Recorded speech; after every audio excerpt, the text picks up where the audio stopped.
So, welcome everyone, and thanks for tuning in to our very first episode of Maroon Mic. Today, I'm really excited because we're joined by someone who plays a huge role in student life here at Texas A&M Qatar.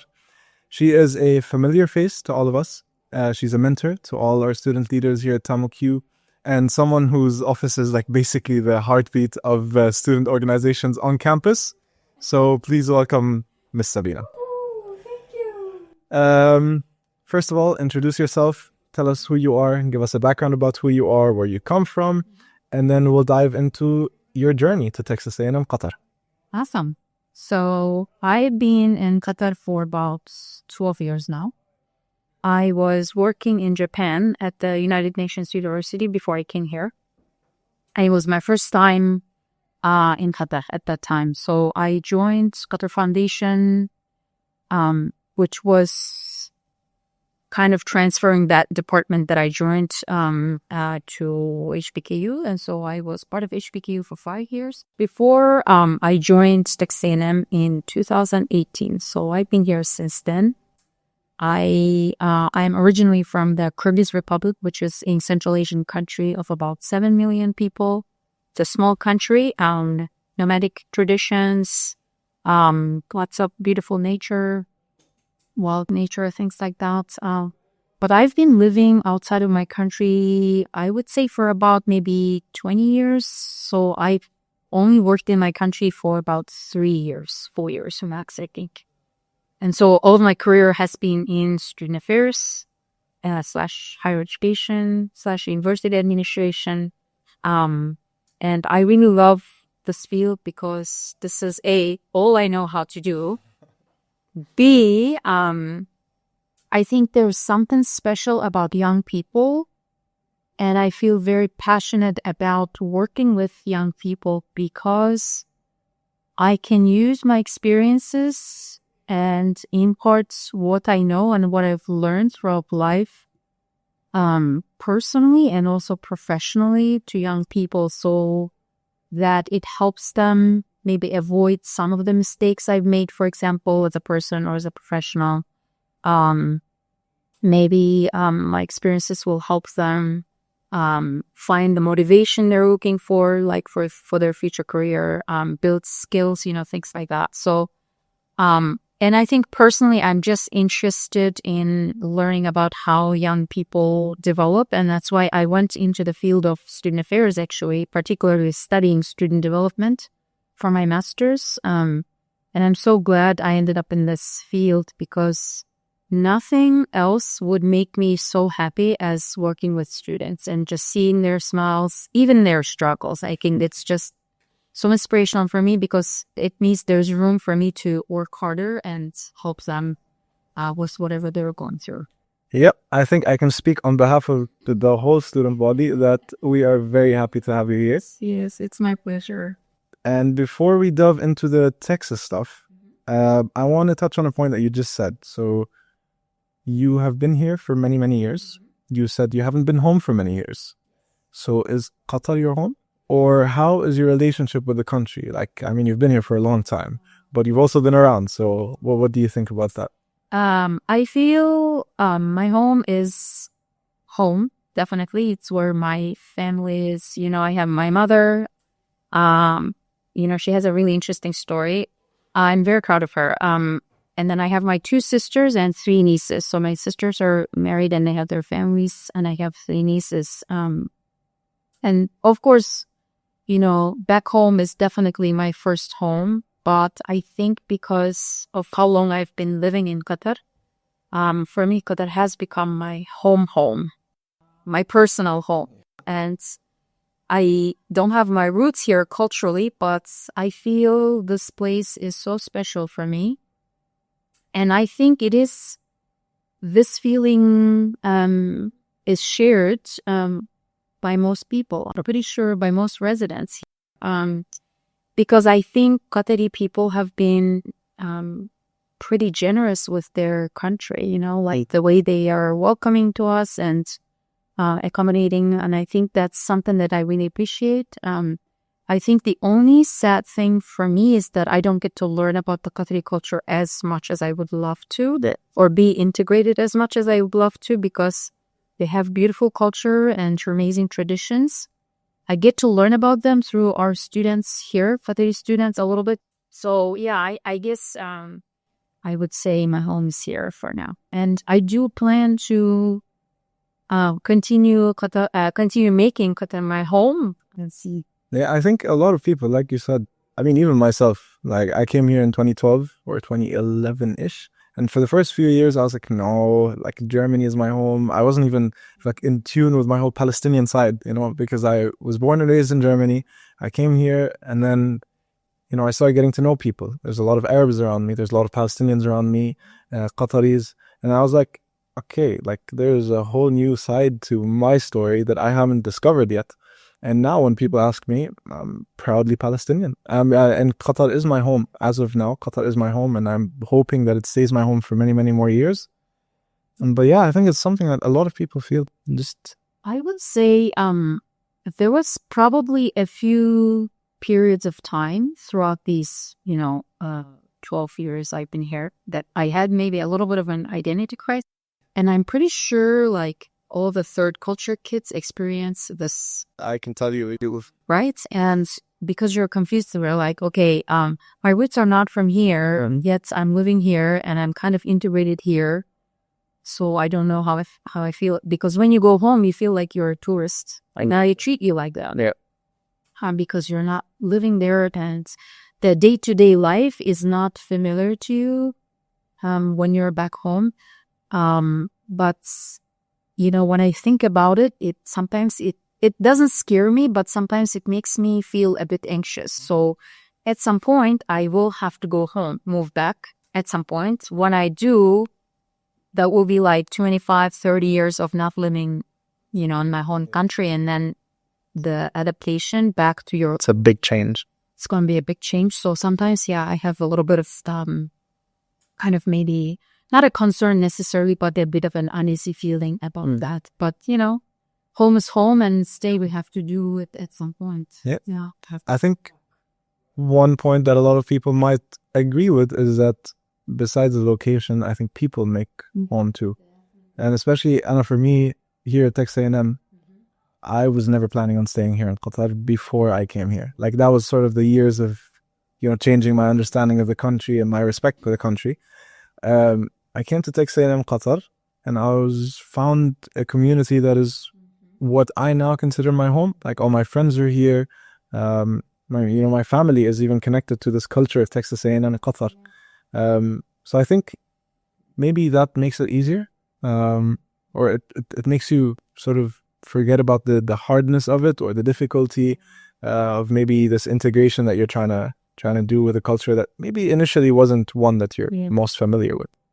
And I think maybe for younger people, the integration is a bit easier because of the globalization process. Because I can tell, for example, for my mother, it would not be, when you've already been living in a place for a long time, and then if you have to uproot and live elsewhere. Yeah. That's why moving when you're younger is a bit easier than, moving around different countries when you're older. Exactly. Yep.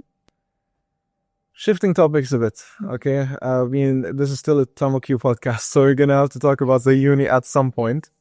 You said you're working in student affairs. We all know you, me, myself, for years now. All the student leaders here at Texas A&M. What do you enjoy most about working with us, student leaders?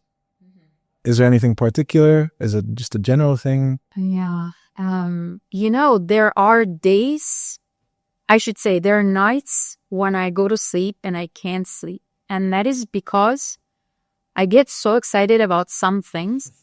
For example, like Aggie Ring Day. Yes. Because I know I'm going to see the students with their parents and I'll get to meet them.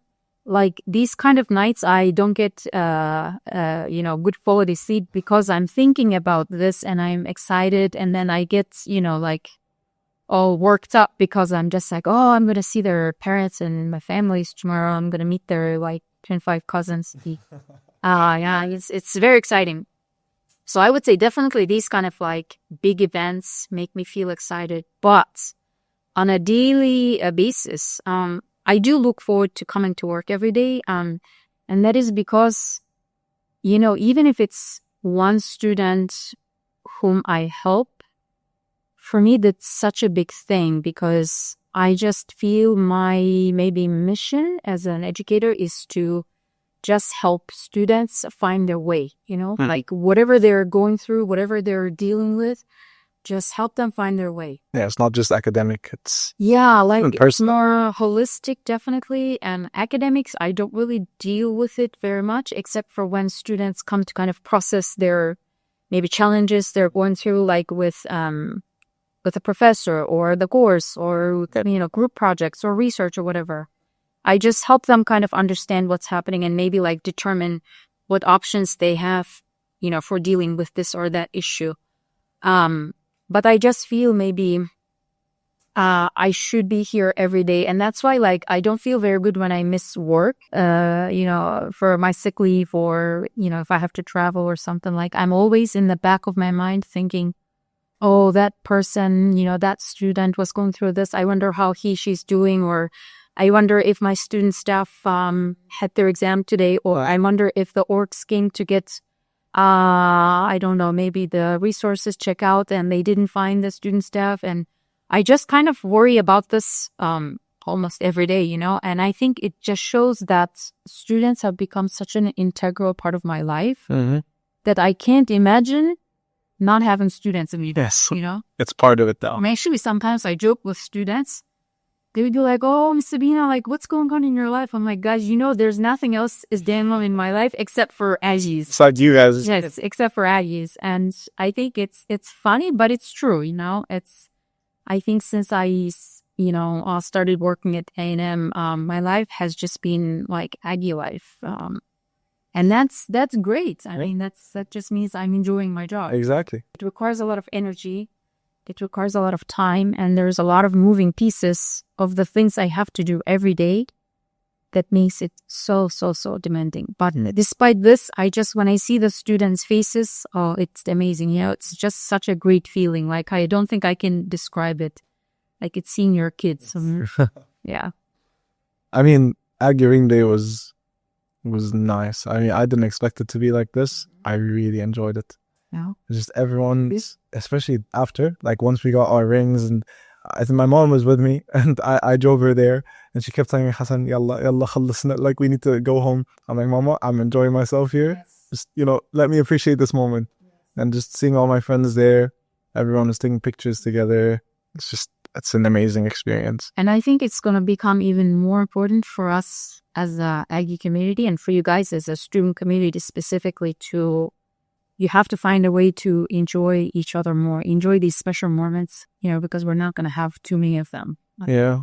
That's our goal for SGA. I mean, we talked about it with you before. We talked to so many students about this. I mean, we only have, let's say, maybe two and some years left. And I feel like the student engagement went down a bit, you know, when it comes to events, when it comes to this excitement. I mean, everyone's kind of just worried about, or not worried, but focused about just finishing their stuff, finishing their studies. But I think me and my friends, you know, I think we've kind of entered this phase of like, we need to appreciate every single moment. I was in study abroad last semester. I think that was the best experience I could have had because it made me appreciate that, you know, Texas A&M is actually something, but not just that. I mean, uni life in general. Like there's events, there's activities that you need to, you know, let yourself enjoy them to the best of your abilities. Yeah. And this is the really perfect time to grow and build yourself as a person because, you know, you are going to get the academics. Yeah. We're going to like that's a given. Yeah.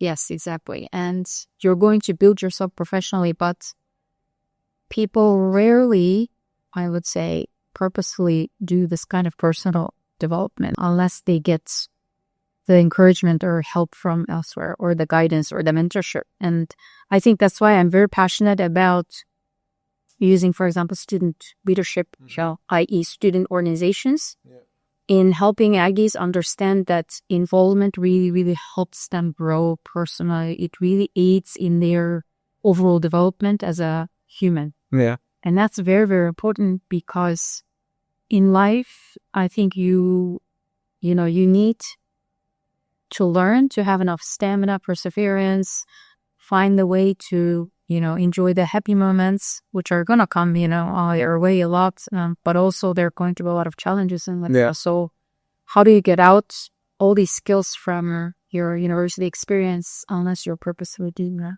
It's very hard to do it if you're not doing it, But I think like our campus specifically, it just allows for that. Yes. Like I think the community that we have here, it just allows for everyone to reach their potential because it's so supportive, I would say. I mean, we have people like you, we have people like, Stephanie, Miguel, and everyone in the administration, but also students, like the student orgs, everyone's doing their events, everyone's bringing people together. And it's not just professional events that, you have to show up to and be as tight up as possible. It's just so casual. Relaxed. Exactly. It's so relaxed. So I'm really happy, honestly, that the uni is like this. I think you mentioned, I want to say a few things about our department, student affairs, I think our departments, I am so lucky to be part of this department because we have such an amazing work culture, such a healthy environment, and we are so supportive of each other as colleagues, like Mr. Miguel and Ms. Stephanie, Ms. Janan. We have Dr. Ryan as part of DSA. And our philosophies align, in terms of like how we want to educate students, how we want to help them develop, how we want to challenge them even. Because, student development is not just, we support you all the time. No, we got to challenge you and give you some issues to deal with, some hardship. Because that's how you build yourself up. And I always think about it and I always tell my boss, who's Mr. Miguel, I am so lucky, honestly, to be part of this workplace. Because it's very, very important. And I think you will agree with it once you get to the professional workplace. More than money, more than benefits, more than whatever other material things that you value. I think for most people, what would be important is to have a healthy work environment. When you have that, everything else kind of falls in place. Everything else just works out. And I think for me personally, even if I had to choose between making lots of money and having a healthy environment, I would definitely go for that. I don't think, having or making lots of money and being stressed out miserable and feeling miserable after every work day, I don't think that's a good trade-off, And I'm always trying to remember to teach these kind of things to students because, yes, everybody makes their choices and that's not a problem. But just being knowledgeable about what would be the trade-off. Yep, that's pretty nice to hear. I do want to touch on a topic that I think is like a big elephant in the room. I mean, this is knowledge, everyone has it. And that is your experience recently with cancer. So if you could just very briefly tell us how that came to be. I mean, I've heard the story before, but I'm sure a lot of people would be very interested to hear that story. Unfortunately, I have been diagnosed with cancer recently. It's been a few months only.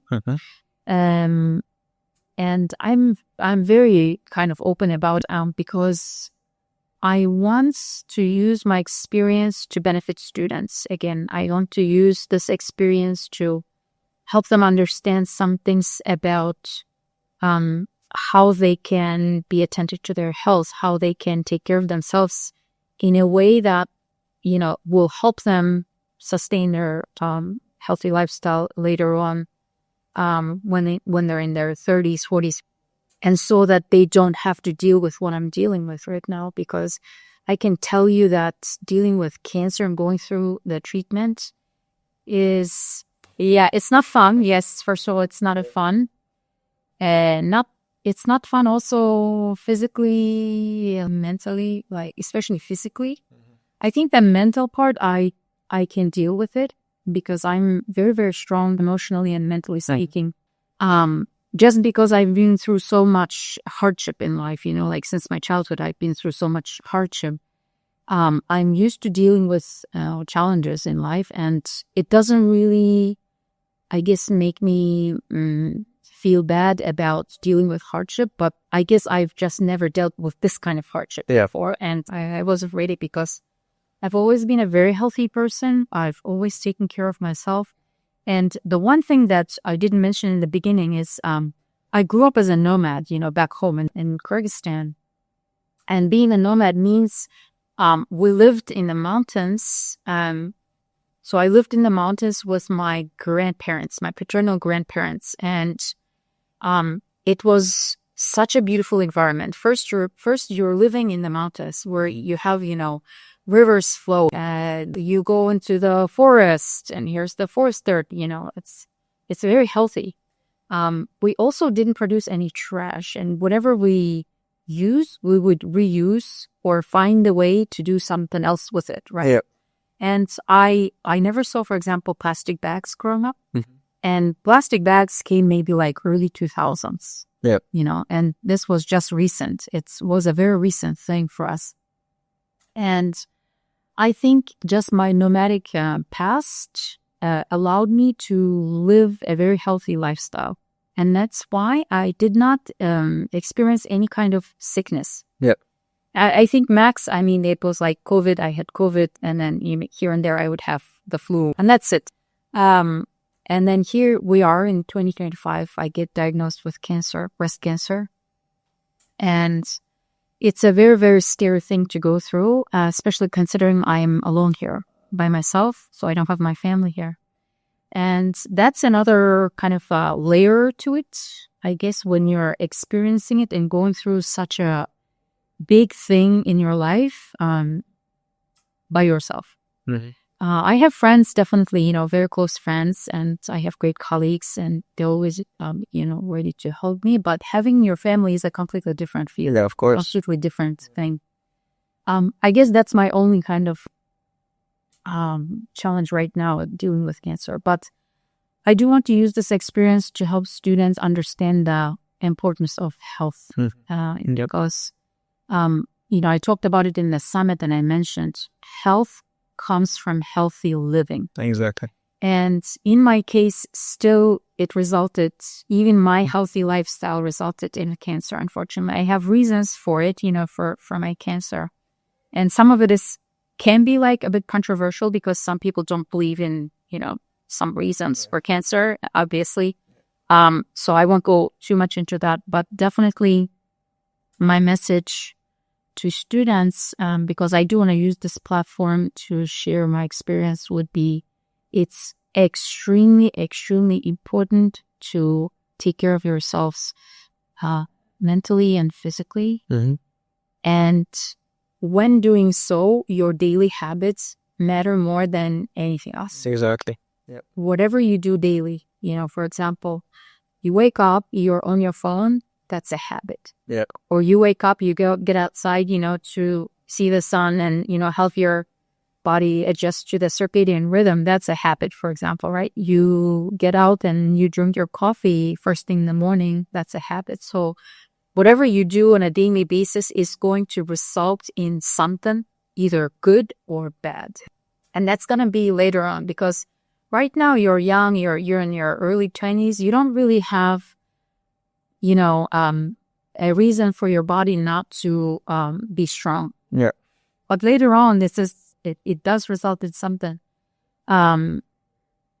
So I have been going through a treatment for the past few months now. And unfortunately, as I learned, the cancer treatment is not a fast thing. And so sometimes it drags on for years. And in my case, it will be about 2 years, I believe, based on what the doctors have told me, but also based on how your immunity responds. Yeah, responds during the treatment. And some people don't do really well, and some people do really well. So it depends on that.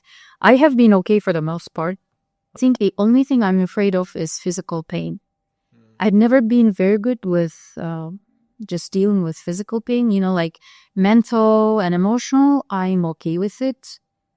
But the physical pain part really, really gets to me because I'm so scared of having physical pain. And I remember after my first treatment, I was for a few weeks I was not in good shape, physically speaking. I was having a lot of pain, and I think that experience just maybe solidified my fear of having physical pain. So Is that because of something, or like has this always been the case, or is it just something that you now realize is more and more obvious, like that you do have this kind of fear of physical pain? Yeah. I mean, I think I've always had it, but because I've never had cancer or any other sickness, I didn't have this experience with physical pain until this time. And I think for those few weeks after my first treatment, when I was in so much incredible physical pain, I just realized, oh my goodness, this is what it means to have cancer, you know? it's a shock, sort of, right? I mean, complete shock to your body, to your psyche, to just your understanding of this illness. And I just gained a new appreciation, I think, for my body and just for being healthy. Yeah. Even though, I was always very healthy and I had appreciation for it before. But I think it's just a new level of it. And this is what I'm trying to really impart to students so that they can understand and do things now so they don't face what I'm facing later. But I think on this last point, like I think in the whole world right now, maybe it's just me, maybe my Instagram is glitching, but I'm seeing so many like posts and movements about people being more healthy. Like I started running very recently. I think I brag about it to people, but I'm not a good runner yet. But I do tell everyone that I run. But I'm seeing everyone do it. Like this is not just something that I don't want to say I wasn't inspired by what I was seeing online, but I was shocked by how much is going on with people over the last few years.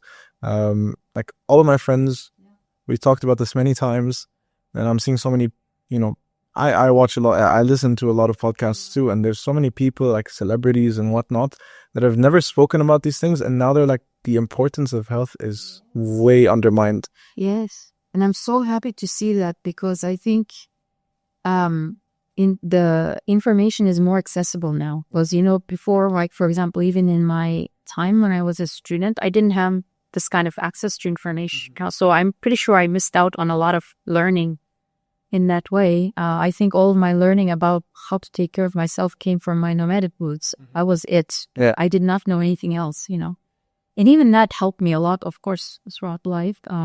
But nowadays we have, open sources of information. I think, though, it will be a matter of doing it, like you learn something and if you act on it, okay, you're good to go. Yeah.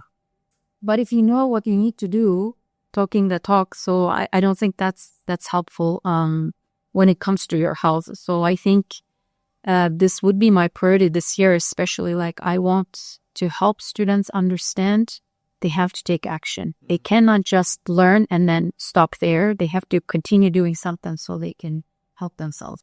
Are you doing anything physical right now, like exercise? Are you still able to do that? Or Yes. So it's really interesting, actually, now that I think about it. So I was lifting weights. I had been lifting weights. Like from before? Yes. Okay. Until I was diagnosed with cancer. Okay, so I was doing it about 3 times a week, and I was getting really, really strong. Okay. I was very good, and so I was so proud of the students should be more careful. Yes. So I'd been doing it for about, say, 5 years, and before that, I was a runner. Okay, so I used to run, not every day, but I would say every other day. Once in 3 days. I had a running group as well, so we used to run on the Corniche. I had done yoga for many, many years as well. Right now, I am not training. I have to be careful with what I do in terms of sports. So I just have a gym session twice a week. And then I try to walk 2-3 times a week. But unfortunately, because cancer is such an energy-consuming kind of a disease, it takes a lot from you. It takes a lot from you mentally and physically. Yeah. So by the time I'm done with my work day, where I spend a lot of energy, there's no more energy to use. There's no more energy to use. So I used to go and walk in Qatar, when you make that big loop, it's about 1 hour. Okay. So I used to do 2 loops. Okay. Summertime, wintertime. Even in this. Doesn't matter. I just used to go, even in the summertime, like almost all of the summer I was here at Qatar, doing my diagnostics at TAMUQ hospital. So I was just going to Qatar every other day to just do my loops because it just helped me deal with it and not get depressed. So unfortunately, I can't do very much, but I'm trying to do my best because no matter what you face, it's very important to keep moving, literally. Yes. And this is, active. Like it's becoming my new motto, kind of fun. Just keep moving. Yeah. Literally, but also figuratively. Yes. But like, just keep Like, moving. just keep pushing, keep going forward. Yeah. Because I don't think I would be able to be here in high spirits now, working with students and still smiling and laughing and making those distant every day. If it wasn't for my ability to just keep moving, I honestly think about this every day. I'm like, oh my God. Yeah, I genuinely think that is one of the most respectful things about you. I mean, I've been in your office a few times the past few weeks. I've heard you talk about the stories a couple times, and I keep thinking to myself, wow, like, how does one do this? A lot of respect to you. Yeah. And I really, really wish things go easy. I wish that, this all passes by as soon as possible. And yeah, inshallah it goes well. And I can feel every student's kind of concern for me, and I appreciate it so much. But of course, I don't want anyone to be concerned about me too much because that's not good for their studies or, for their mental health. So one of the reasons I was trying to withhold the news and not break the news to students for a while was that because I didn't want to impact anyone's summer time, because everybody was going and traveling and doing things for fun and to rest. So I was just waiting to get to that almost beginning of the semester to share the news. I think I would say that was the biggest concern for me, more than sharing the news with my mother or my, family, friends. I think the concern for me was how would the students take it? And more than that was, is this, whatever I'm going through, going to impact them negatively? If I knew, for example, that it was going to be a bad kind of or negative impact, I think I would have done something else to not, to maybe not share the news or share it in a way that it doesn't impact them very much. But when I saw the reactions, I just realized, oh, okay, this is okay. That's okay. Yeah. Which made me feel very, very good. That's nice. Yeah.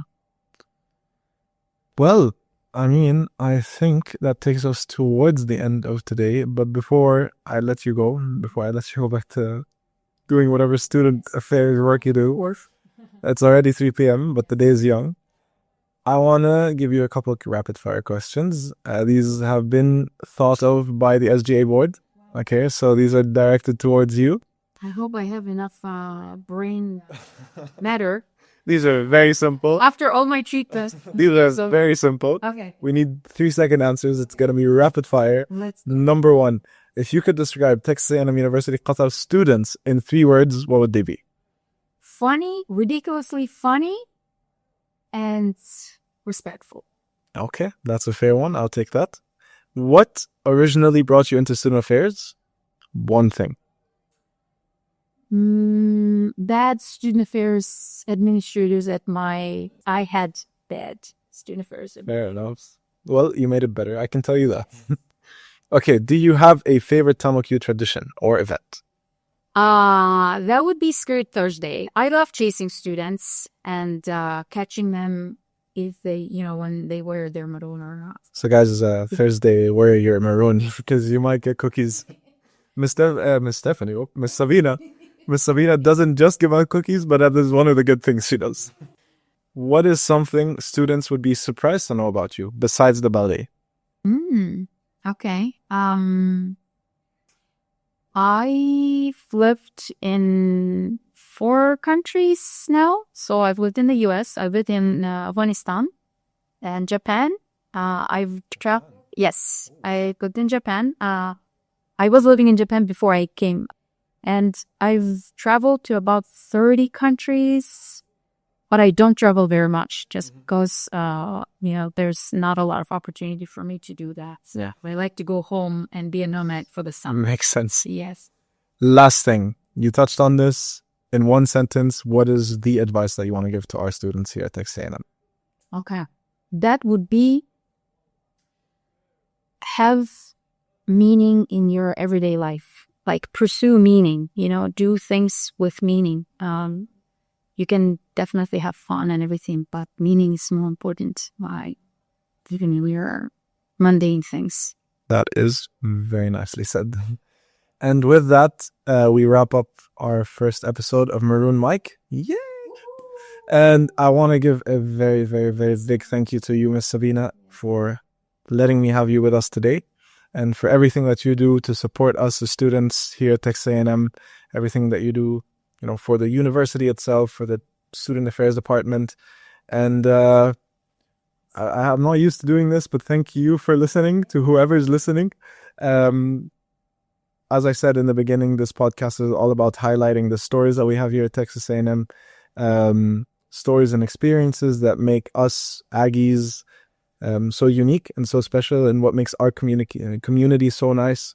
And we hope that you enjoyed this episode, and we want you to join us in many more to come. We're going to have very exciting guests on this podcast, and we can't wait for you to hear everything. And if you have any ideas, any suggestions, just approach any of us.